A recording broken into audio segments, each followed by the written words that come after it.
Perfect. Thanks, Ryan. Give Ryan a hand. Is that recording?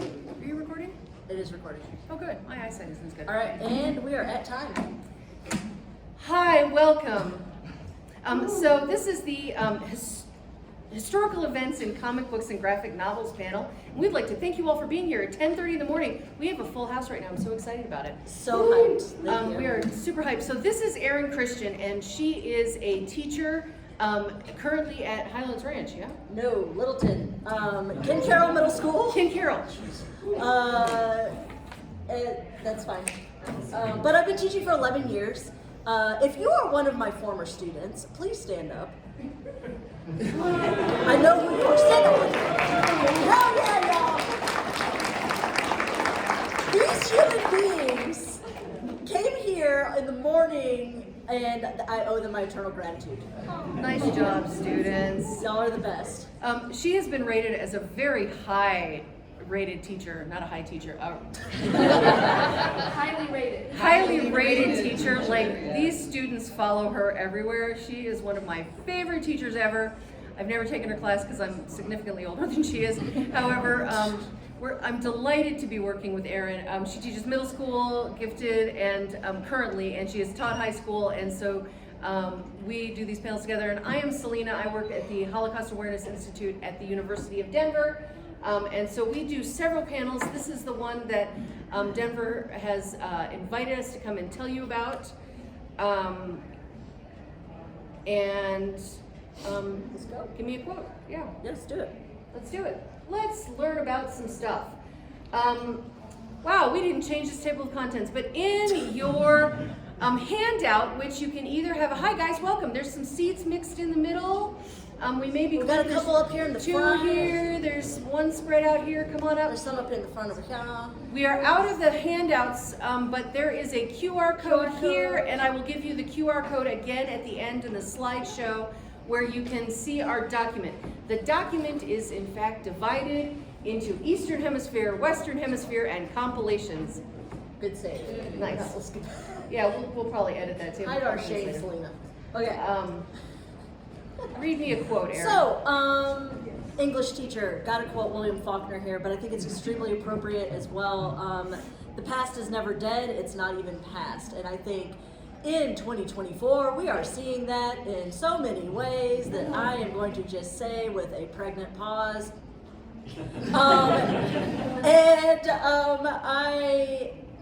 I haven't actually had the pleasure of teaching every single graphic novel we're about to discuss, but I have taught quite a lot of them. And as a teacher, I feel like this quote is something that really resonates with me, with my students. I taught some of these folks when they were quite young, but I also teach very young ones now. They're still what I call their larval stages. And when they are about that age, everything seems so far away. They told me recently, you were born in the 1900s? Yeah, we got some seats. And so when it seems that far away, for them, I try to help them connect history, connect a lot of what we do in literature to their daily lives and see like, how is this relevant right now? And one of my driving purposes as an English teacher, because so much literature is tied around some of human history's major events. You know, we've got Animal Farm, we've got, there's so many examples I won't even waste time listing them because we have so much to go through, but I try to focus on letting them know that this is like a doorway that helps connect us to the different times that have shaped our world, and so that we can be more educated and aware global citizens as we move forward as well. Great book. You should tell them it's a band book too.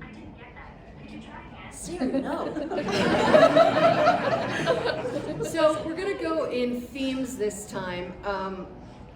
We tried to do this by chronology, and then you get really weird slides like Gemma and the Great Flu, which is very cartoony next to the Harlem Hellfighters, and it's really awkward looking. We've got two seats right in the middle here. We got a couple up here, gentlemen.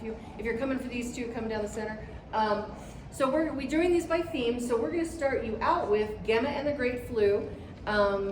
This is from a series of Girls Survive graphic novels, and there are several of these. They're fictional, but they are fictional accounts of real events. And so Gemma and the Great Flu, which totally freaked me out because Gemma is drawn and she looks exactly like I did at that age, and I kept going through them like, oh, hi Gemma. Ooh, because I even had those glasses. Let me tell you something. Gemma goes through the Great Flu. We all just went through a pandemic, and Gemma really goes through what a lot of us just went through. Some people are careful, others are not. Gemma really wants her little sister to experience the parade. Not everybody is careful at the parade, and Gemma's little sister gets the flu. Some people are wearing masks, some people are not. So she just wants to be a little girl living her life. There's also a war going on with that timing for the Great Flu, and everything just becomes too much for Gemma. So we've all experienced a pandemic. So prior to the pandemic, this was an interesting way to experience a pandemic for somebody who had never experienced a pandemic. But it's, this is a very young drawn one. It is safe for young children because they're little children, but it is very dark because it also includes the war. And her brothers have gone to war, plus she's going through this pandemic with her friends. There is death in this book, so for children who have not experienced death, it is from the perspective of a child. And so it can be fairly dark, but it is a real disaster that happened. On the same page, I've got New Orleans after the deluge, and this is Hurricane Katrina. And it goes through, it's a very masterful portrait. It's really nicely done. And it's the city it's before, and it's true stories of people who are surviving Katrina. So you're gonna see the days leading up, so before Katrina and then during Katrina. We meet Denise, who's a counselor and a social worker. And she's been in New Orleans, her family's been there for 6 generations. There's a doctor, Abbas and Darnell, who are 2 friends who faced the storm. And then Kwame, who's a pastor's son, who is just entering his senior year of high school. And then a young couple named Leo and Michelle, who both grew up in the city. And everybody's forced to face the same decision: do we stay or do we evacuate for Hurricane Katrina? So you're gonna experience Hurricane Katrina through these eyes of real stories. And so this is a really powerful, powerful graphic novel about this, which unless you were there, it's hard to experience a hurricane unless you've seen one of those. And for this one, this section, we have kind of continuing the disaster theme, some man-made ones with The Lost Child of Chernobyl. We've got this piece of work that is fictionalized, but again based in true events, where they have created the forbidden zone around the disaster where folks are not supposed to be. It's dangerous to human and animal life. But in this story, we have 2 women, Anna and Clara, who refuse to leave and evacuate as they're told to do. They continue to live there. And about 9 years later, after the disaster, a lone child is brought, just kind of appears at their door and has been living out in the forbidden zone alone, and kind of in that idea of like a feral child. The mystery is, who is this child? How do they figure out where the parents are or the family is? The 2 women, Anna and Clara, kind of take the child in, but it focuses a lot on the child is like a cipher for the horror of the nuclear disaster itself, for the horror of what has happened to the natural world, and it's a really beautiful story of survival. I want to interject. Can you guys hear us okay, or do you need us to be using these mics? Use the mics. Use the mics. Is this better? Yes. Okay, got you. Okay. And then for the next one, with disasters in history, this one is more of a compilation. It has a variety of different disasters: the Donner Party, Challenger, the Shirtwaist Factory Fire, and it has 8 total stories and focuses briefly on an introduction toward each of them, from the different lessons we can learn from those variety of disasters. a lot of these tie into history curriculums really well, I feel like. I've done so with some of my history teachers, like cross-curricularly. So. These, the United States of Epic Fails, takes a little bit of a humorous take on a variety of disasters, focused specifically around things that have happened here in the US. It hits things like failed television shows, presidential campaigns that have tanked, and I think it's great. I think it's especially great for like young folks to kind of show that, look, even those in positions of power, even those who have a lot of notoriety, still mess up. You know, we all are going to mess up, and so it's a lighthearted take on that. It's very casual. It's also good if you play trivia. It's really good for that. And the I Survived series has a ton of different stories. If you're familiar with this, it's very popular right now among my middle schoolers, and it's 11 books right now, but it continues to have pieces released, and it covers things like Pompeii, the Great Chicago Fire, the sinking of the Titanic, September 11th, Hurricane Katrina, so on and so forth. And they are fictionalized pieces, but they show each of these events through the eyes of children who would have been, potentially involved. And our next section is kind of continuing the disaster theme, but more specifically man-made, of war. So Gene Yang, we got to meet him. That picture is in coming Phoenix. later. He is a wonderful human being, and I teach his books. I've taught his books for many years. And Boxers and Saints is a really beautiful look at the Boxer Rebellion in China. Yeah, we have it right here as well.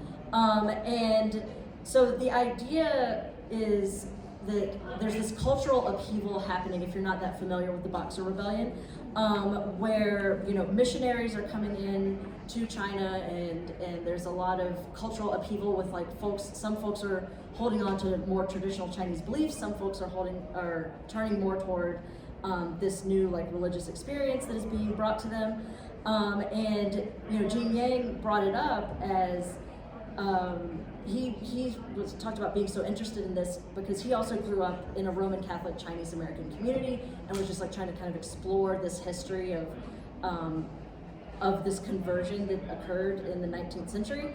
And Boxers focuses on Little Bao, and he becomes a leader in the Boxer Rebellion. And Saints focuses on a young girl who adopts the name Viviana, who becomes a Catholic and kind of idolizes Joan of Arc and wants to model herself after him.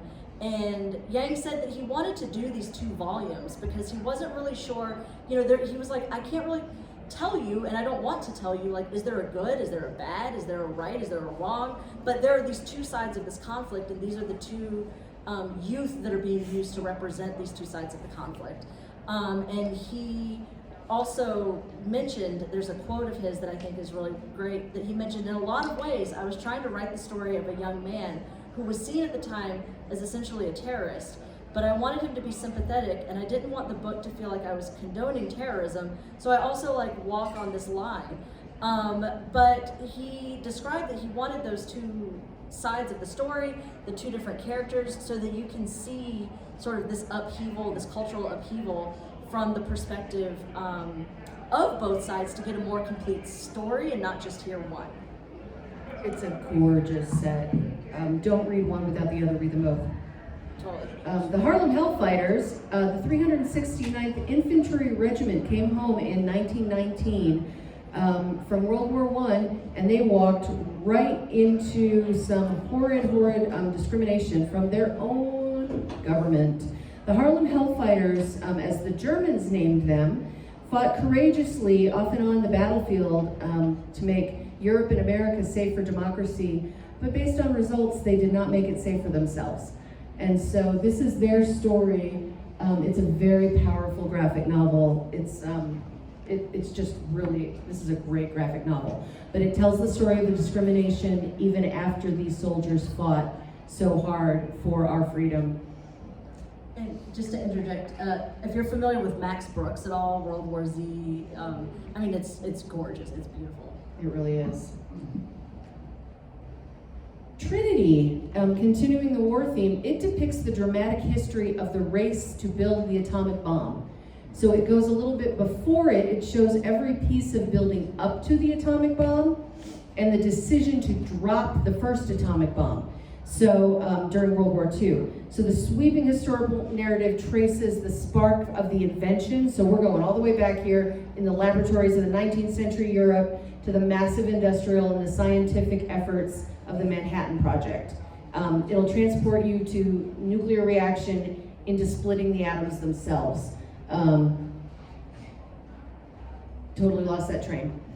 But yeah, so Trinity is going to tell you the whole story of the atomic bomb. It's got all of it packed in there. The artwork is, I don't really know how to describe it. I guess I won't be an art critic today.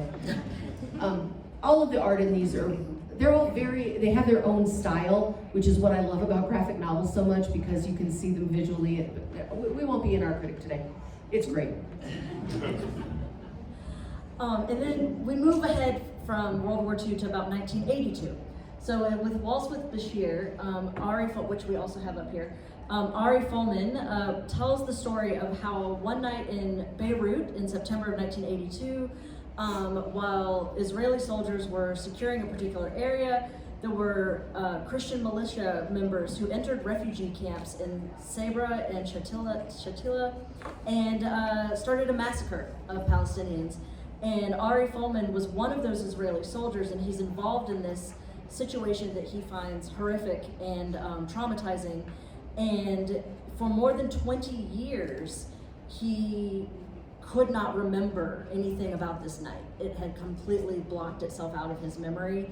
And then he starts to learn and want to know more about what was I doing during that time? How did I participate in this? What did I do?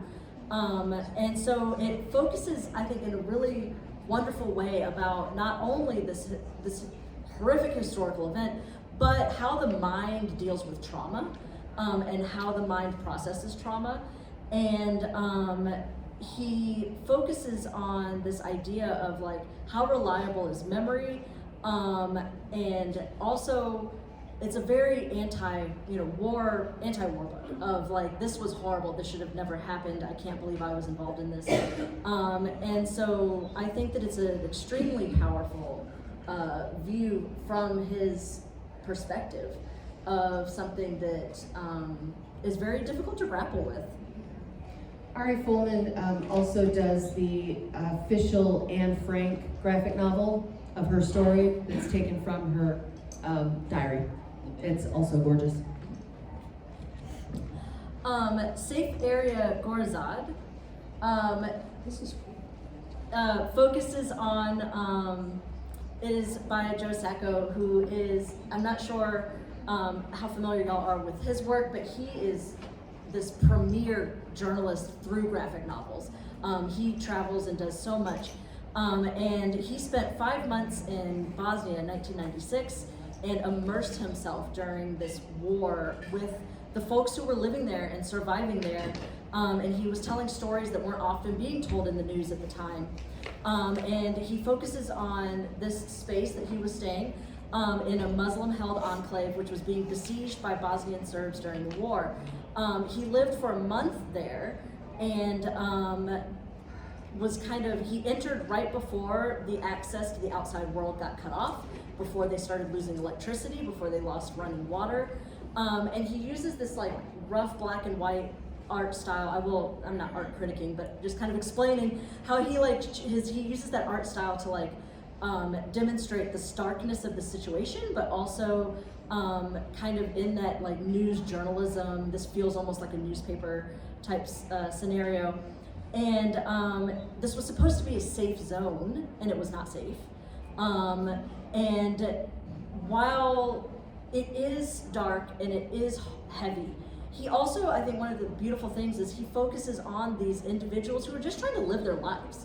There are young folks who are meeting up to talk and smoke and have a drink together.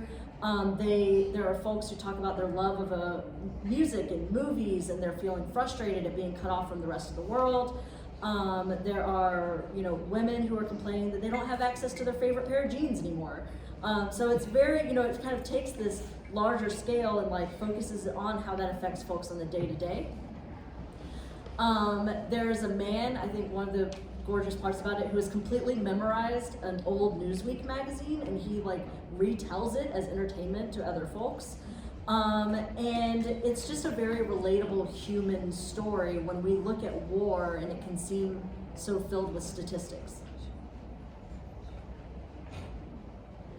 And continuing with Joe Sacco, Palestine won an American Book Award in 1996. And again, he spent an extended visit there in the West Bank and the Gaza Strip in the early 1990s. He conducted hundreds upon hundreds of interviews with Palestinians and Israelis in the area. And this was actually one of his first major political comic works. A quote here from him that I think really drives home the power of this graphic novel. He says, "I grew up to think of Palestinians as terrorists, and it took a lot of time and reading the right things to understand the power dynamic was not always what I thought it was. And basically it upset me enough that I wanted to go and in a small way give Palestinians a voice, a lens through which people could see their lives. There are two ways in which Palestinians are portrayed, as terrorist and as victim. There may be truth in certain situations for both descriptions, but Palestinians are also people going to school who have families, have lives, invite you into their home and think about their food." This book has often been actually favorably compared to Art Spiegelman's Mouse in its ability to navigate a very sensitive social and political matter with, I would say, like high levels of empathy. Oh no, we're still here. Don't Sorry. leave exit wounds off. No, I can't see the screen as well, my bad. Oh, sorry. No, you're good. So Exit Wounds. This one is set in a modern day Tel Aviv, and we have the main character, Kobe Franco, who it's again kind of looking at a war and a conflict through a personal story. He receives an urgent phone call from a soldier and learns that his estranged father may have been a victim of a suicide bombing. And so he starts to search, like again, trying to solve a mystery. What has happened to my father? Where has he gone? And so he tries to explore this and finds himself piecing together parts of his own identity through piecing together the last few months of his father's life. And it paints this beautiful image, I feel, through like, it uses a lot of like watercolor style of how society can be mingled in with situations that cause family ties to break down, where you have incidents of violence and sudden death. And it is the North American graphic novel debut from one of Israel's best-known cartoonists. She has received several awards, including the Best Illustrated Children's Book Award and Young Artist of the Year, and has risen to great acclaim in a largely male-dominated medium, especially when it comes to her home in Israel. In the Shadow of No Towers is by the Pulitzer Prize-winning author of Mouse, which many of you have heard of. This is about the terrorist attacks on September 11th. That book is all the way on the far left there. My left, your right. It's huge, and it is only about 10 pages long, but they're big, heavy, cardboardy pages. And so it's intensely personal and political. And so really, you get some of the events of what went down, but you really get a look into Art Spiegelman's frame of mind, which was really deeply touched. He was really a wreck after 9/11. And so it's moving and it's powerful, and he was so affected by it that he really struggled to tell you what he saw and what he experienced. And on almost every single page, there's pictures of the framework of the towers that were burning on fire, because that's what's burned into his mind. And so this is There are other versions of, in graphic novel form, of the Two Towers, but this is the one that I find most powerful because it doesn't just tell you the story, it tells you of the mental and physical and emotional effects that it reached one of our great comic book artists and writers. And you might be wondering at this point, you don't have a whole lot about World War II, and this is a thing on history. We do multiple panels specifically on World War II and the Holocaust alone. And so if you are interested in any of those, we also have contact information at the end of this where we will be able to send you that information. I promise you it is not an oversight by any means. It is something that we discuss specifically and devote entire panels to it. Yeah, there's a Holocaust Volume 1 and Holocaust World War II Volume 2, and Denver Fan Expo didn't take it this year, but we have presented them here, Phoenix, Dragon Con, Tanner Cover, Helen Starr here is a survivor, a second-gen survivor. She presents them with us on occasion. Oh, she's like, shush. And so we do those two. So we're not ignoring them, they just get their own panel. This is great. Because Captain America was made to punch Nazis. Totally was. It's his job. And then I think that this I can't say enough about this one. I love it so much. Pride of Baghdad. So it focuses on the true story of some lions. You're like, okay. Some lions that escaped the Baghdad Zoo in 2003 when there was a bombing. So these lions, there were 4 of them, and suddenly they're loose on the streets of Baghdad. And it examines this war from the perspective of these lions. And it's got a very like Aesop's fable kind of vibe in some ways, where it is looking at the American-led invasion of Iraq, and we have these like animals that have been freed, they have been released from their cages, but what does that mean in the sense with all of this horror that's happening around them? Like, are they actually free? And so these questions of survival and the true meanings of freedom and the horrors of war are presented in this extremely unique way. I don't think that I have ever seen anything quite like it before, and I can't say enough about it. Okay, we're going to take you through some slavery ones. Again, these are all really powerful, but we're going to start with pirates. Selena, why are pirates in the slavery section? Well, pirates were not really as much Pirates of the Caribbean as we may think they were. Under the Banner of King Death is one of my favorite graphic novels. It's going to tell you the real story of pirates. The truth is that a lot of piracy happened because there were mutinies, because people were tired of being slaves on the open sea. They had been captured. They're like, we're done with you. We are no longer going to be slaves. So they took over and they took lost the phrase. We took the banner, we took the something, I'm gonna have to look that up. But you know what's great about this graphic novel is it's got a whole glossary of pirate terms at the beginning. And so you can look it up, and these are the real terms, and it says we took the whatever it is we took, I can't remember, we took the banner, we took the something, and became pirates.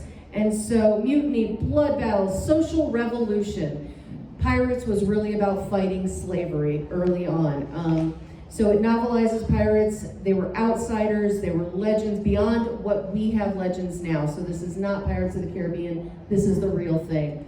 Can I interject just for a moment? I just wanted to bring up too, like the ones that we're about to discuss about this topic, all are stories of rising up and revolt.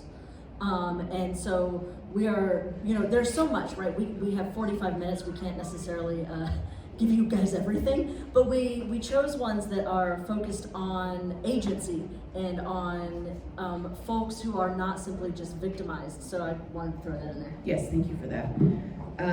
And so this is set at the pinnacle of the Golden Age, Atlantic piracy, and it follows some 3 unlikely companions who are sold into servitude on a merchant ship, and they're like, nope, we're done. And so they rise up and they take over their own ship. It's a really cool story, and it's going to teach a lot about what real piracy was about. Like I said, it has a glossary, so helpful, because they just use the terms in the novel and then you get to look them up and go, oh, that's what they're saying. Now there's a little bit of language in this. There's some death. A lot of these have death, so please, read them before you hand them to a small child.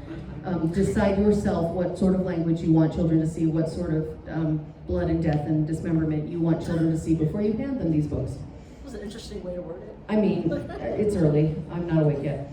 Run For It is a highly decorated graphic novel from Brazil, and I'm going to butcher this. Illustrator Marcelo de Salt. My French is so bad. My Brazilian's even worse. What?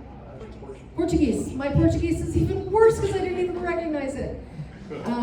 Marcelo de Salt, and it's a first literary and artistic effort in Brazil's hidden history of slavery. Because Brazil's like, we don't know anything about slavery. There was no slavery here. What are you talking about? There was slavery in Brazil.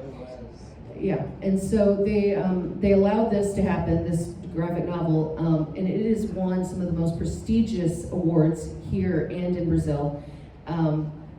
Rave reviews everywhere, and it's by the Huffington Post. And so this offers intense tales of tragic and gripping portrait of one of history's darkest corners. This is like a train wreck that's really hard to look away from. It is fabulously gorgeous. And it's a very important story that isn't really told anywhere else. Prophet Against Slavery talks about my friend Benjamin Lay, who was a Quaker fighting against slavery before it was cool to fight against slavery. We are in the 1600s. And so he's like, listen, you guys are not real Christians if you have slaves. And the Quakers are like, Benjamin, we told you to get out. Like he was, the phrase is not correctly excommunicated, but they're like, you are excommunicated, we told you to leave, go. And he kept just joining different Quaker churches. I'm like, listen, I'm telling you, you're not real Christians while you have slaves. And they're like, get out, Ben. So Ben was fighting against slavery. He was a hunchback, and also, where is that line? He was using guerrilla theater tactics, and a dwarf and a hunchback. And so they were already shunning him because he didn't look like them. But he was white and a Quaker, and he's like, listen, I told you slavery was bad, stop it. And they're like, we already told you to get out. But he was fighting for it, and eventually the current Quaker church has said, we apologize, Ben was right, we bring him back in death into the Quaker church, and we were wrong. And so that has been fairly recent that they agreed that Ben was right, and we're sorry, Ben, we apologize. But he was way back, and this is his story. It's very sketch kind of art. So it's a very sketchy black and white, but it's just lovely. And so that is Benjamin Lay. Love him. He was great. And Wake, I need to meet Dr. Rebecca Hall because she is one of the most fantastic women that did her research. Like, this is an incredibly well-written piece of literature. Is the hidden story of women-led slave revolts. And Dr. Hall's theory here is stop writing about women who just took it. Women slaves did not just take it. Women slaves revolted and they stood up for it, and they are incredible rock stars.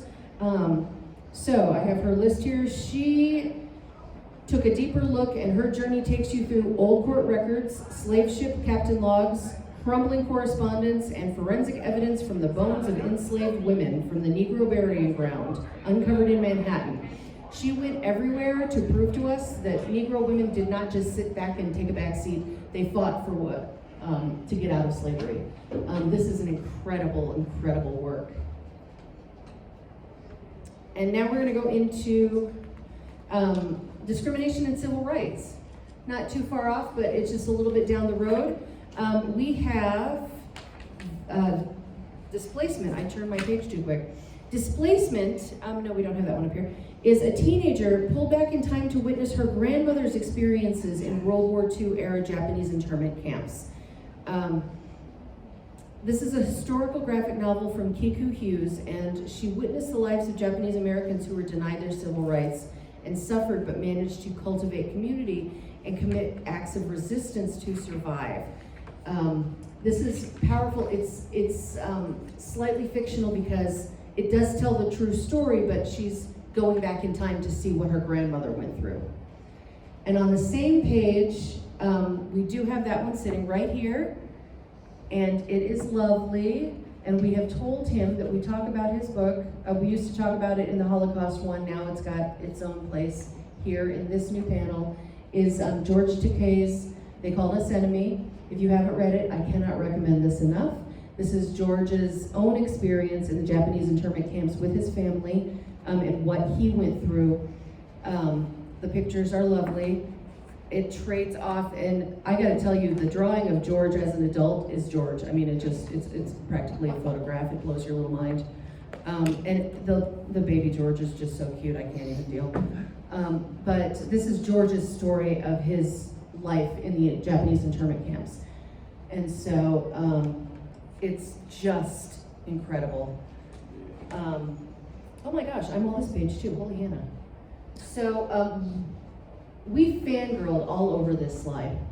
So Bombshells United is another about the Japanese internment camp. So this whole line is Team Marguerite. It's Marguerite Bennett and Marguerite Sauvage, also French. I'm so bad at pronunciation. This is a newer comic line, it's 2017. And they take the DC ladies and bring them back to older American mishaps and poor choices, we might say, that they go to fix. And in the very first one, Wonder Woman goes back and stops the buses before they get to the Japanese internment camps, and she's like, no, we're not doing this. Atta girl. This is me with Marguerite. I'm dressed as Joy from Inside Out, don't mind the blue hair. It's not my best photo, and my sister's like, did you not have a mirror to fix it? I just put that on a video. I'm sorry, Steph, but I mean, I'm not good at wigs. So Marguerite was delighted that we talk about this, but this is a great series, The Bombshells United, but this first one where she goes back to stop the Japanese internment camps is my favorite. On the same page here, there's us with Jean. We're Dolores. Oh, actually, we're dressed like we are today. That was in Phoenix. And Superman smashes the Klan. They did have some legal issues, so they don't call it the Ku Klux Klan. They call it a different Klan name. And I should read some of this too, because I'm just now going off. This is the Lee family, and it's set in 1946. And they moved from Chinatown to downtown, where Mr. Lee gets a better job. But here's the thing. Superman is in it, and this is before Superman could fly, so this is a cool story for many reasons. But, and this is also the same writer, by the way, as Boxers and Saints, along with American-Born Chinese, for those of you who didn't know that. Superman Smashes the Klan, the comic book and its accompanying radio show actually dropped the membership of the Ku Klux Klan, because people went, oh, Superman doesn't approve of this. I probably shouldn't join. Maybe I should quit this group. This is not okay. That actually worked, you guys. And people dropped, like the membership, the Ku Klux Klan just, yes? The story goes, after they broadcast the show, a head of the Klan was coming home, and he saw his son outside wearing his Klan hood. And why did you get my Klan hood out? And his son told him, well, we were playing Superman and they needed a villain. So I Oh, I like that. And that's when that guy knew, if you're battling Superman, you're going to lose. You're gonna lose. You cannot fight Superman. You're done, guys. And so this is where comic books like got their moment of, oh, and we're done. Goodbye to the Klan. So I love that. So thank you for that. What's your first name? Damien. Thank you, Damien. You just made my whole Saturday. Go. So I was just going to say, like, one of the unique privileges of my life, in addition to being a teacher and working with some of the phenomenal people in this room, is also getting to meet these authors and telling them, like, I teach your work. Like, I got to talk to George Takei, and when he heard that I have been teaching his book for years, like, the look on his face, I can die happy. Right. So like one of the wonderful things about what I feel like, you know, we are doing and helping these authors spread the word is being able to go back and talk to the authors themselves. Mm-hmm. Brad, his husband Brad was almost more excited. He's like, really? And then you guys do this panel? That's cool. It was so good. It's fun. It's super fun. we're almost going to go back to Erin, I swear, because I talk a lot. Okay, March Trilogy is a vivid firsthand account of John Lewis's lifelong struggle for civil and human rights. So it goes all the way through his journey, Jim Crow, segregation. It's in his personal story. This is a 3-book trilogy. It's beautiful. And it reflects on the highs and the lows of the broader civil rights movement. I'm noticing that we're like getting close, so I'm talking faster. And on the same page here, I have the Black Panther Party. This is a thicker book. It's also gorgeous. It's in one book. In my opinion, the only way to have gotten more information on the Black Panther Party is to have been there. This will give you names. This will give you locations. This tells you from literally before the Black Panther Party was founded into how it ended. All the people in it, you know, how it grew. I found out one of the first women in the officers has my same birthday. Like, it was kind of cool. Yeah, and the art in this is just, again, gorgeous. Here I am being an art critic again. I just know what I like. I don't know much about art. The Black Panther Party is a winner of an Eisner Award. These are just very informational and educational. And one of the last things that is said by the artist in the Black Panther Party is, look, all the research I had to do on this, and I still have not decided how I feel about the Black Party. I'm not going to tell you what to think. I am going to suggest to you that you make up your own decision. Okay, sing me a Redbone song. What do you guys got? Anybody know Redbone? If you, there it is. Yeah. If you saw Guardians of the Galaxy, you know a Redbone song. Come and get your love. No? I'm not a singer. So this is a Native American civil rights movement and resulting struggle for identity told from the perspective of Paul Vegas, who's in Redbone, to his kids and his grandkids. So he's sitting at he's got a restaurant and he's telling the story to his kids again. One of the boys comes, he's like, "You're telling the story again? How many times are you going to tell the story?" And the sister's like, "Shut up, I want to hear the story again." We Were All at Wounded Knee made it huge in Europe, and the US just didn't pick up the song. We love Come and Get Your Love, but We Were All Wounded at Wounded Knee is their big number in Europe. That's a great song. It's a great song, and the graphic novel also tells the story about Wounded Knee, and the rock band was involved in that. It shows discrimination from the movement point, and it continues currently against Native American tribe members now. They show it in the graphic novel as people are calling them horrible names while they are serving food and telling the story in the current time during the book. And so it's an important story about Native American discrimination also, and you get the information about Wounded Knee. And if you didn't know that they sang Come and Get Your Love, like, check it out. There are some really good songs in there that Redbone did, and you're like, did I know that that was an all-American Native band singing that song? Did you? Now you know. Check them out, they're great. And I, the teacher, will be telling you about lies my teacher told me. I wasn't going to say it. Kids, I promise I haven't lied to you. But no, this one I think is great because it covers the whitewashing of history, and it covers how a lot of things have been oversimplified over the years. And the artist Nate Powell is the first cartoonist to actually ever win a National Book Award. And he took so the original book was not a graphic novel, and it came out in the 1990s, but he took this piece and collaborated to make a graphic novel version of it. And it sheds light on a variety of mistruths that have been in classrooms for many years. And so it kind of also asks a variety of questions. What are some common failures that we can still see in American history textbooks? Who are the authors, who are the audiences that they're attempting to appeal to? Why would whitewashing history be bad? How does it need to change? What do we need to do? So I just think it's a really great accessible book for that. And we are going to have to go quickly, Selena. Oh yeah, I noticed. I'm like, oh, it's 11:15. That's unfortunate. Immigration and refugees. The Circuit is a really cool and very honest evocative account of a family's journey from Mexico to the fields of California. It's a popular choice for community reads, school curriculum, and curriculum adoptions. It's Francisco Jimenez's award-winning memoir, now brought to life in Celia Jacobs' beautiful and resonant artwork. It's a powerful story of survival, faith, and hope. Sorry, that was reading. I'm on the wrong page. That's you.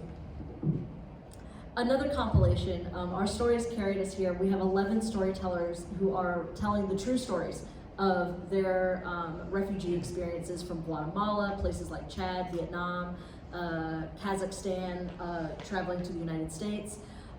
Each story is so powerful and individual, and each story was paired with their own illustrator from a similar linguistic or cultural heritage, which I think is just really beautiful to do.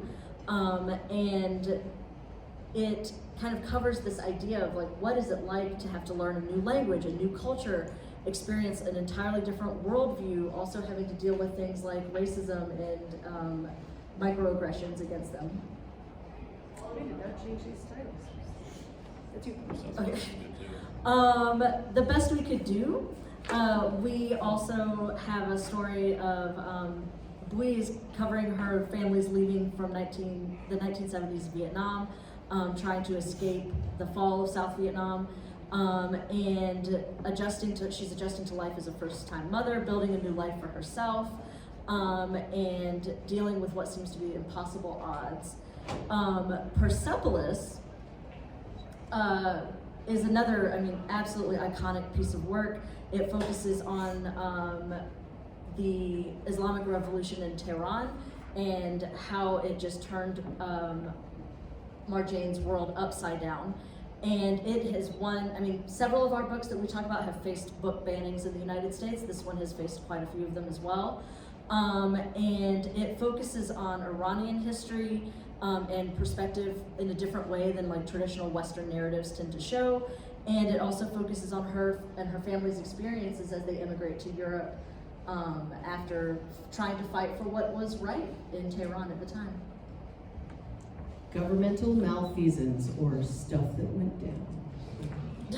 Sorry, I couldn't help myself. I used another word earlier. Project MK Ultra, sex, drugs, and the CIA. Yeah, we went there. Through vivid storytelling, the original graphic novel brings to life the harrowing story of the CIA's mind control program, which used drugs, hypnosis, and the other methods to manipulate the behavior of unwitting subjects. This has careful attention to the historic facts and rampant conspiracy theories. The writers have crafted this narrative. It takes readers deep inside the shadowy world of government conspiracies and the covert operations. And with it is Kent State. So this is For Dead in Ohio. This one is dark. This is written by Derf Backderf. I always trip over that. He also wrote a very interesting piece on my friend Jeffrey Dahmer. That's the title. The title is My Friend Dahmer. He is not our friend. He is not our friend. Just to be clear. Just to be clear. The title of the book, because Derf Backderf grew up with Jeffrey Dahmer. So the title of his graphic novel is called My Friend Jeffrey Dahmer.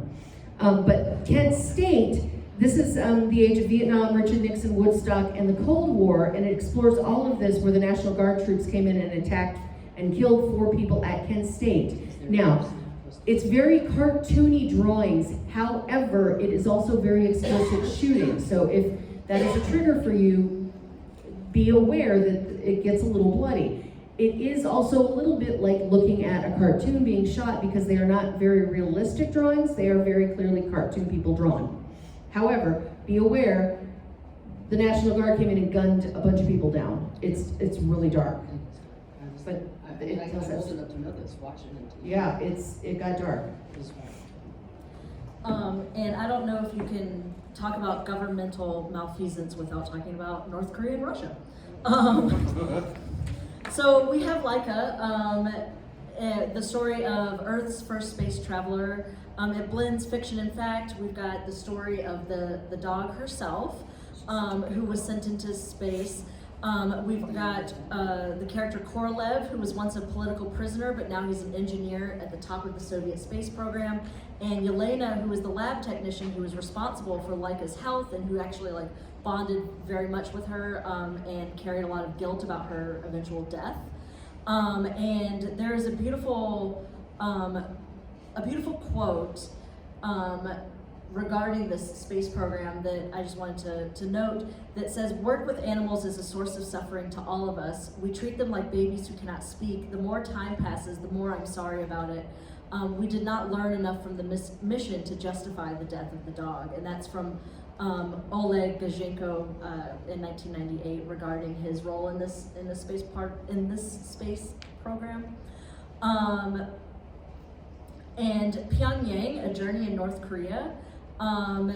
We have the cartoonist Guy Delisle in early 2001. He was one of the first and very few Westerners allowed access into North Korea.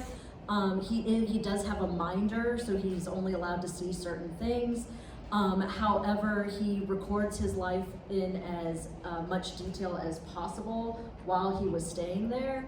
And one of the things that I think he does well too is if you see the coloring there, it's very monochrome.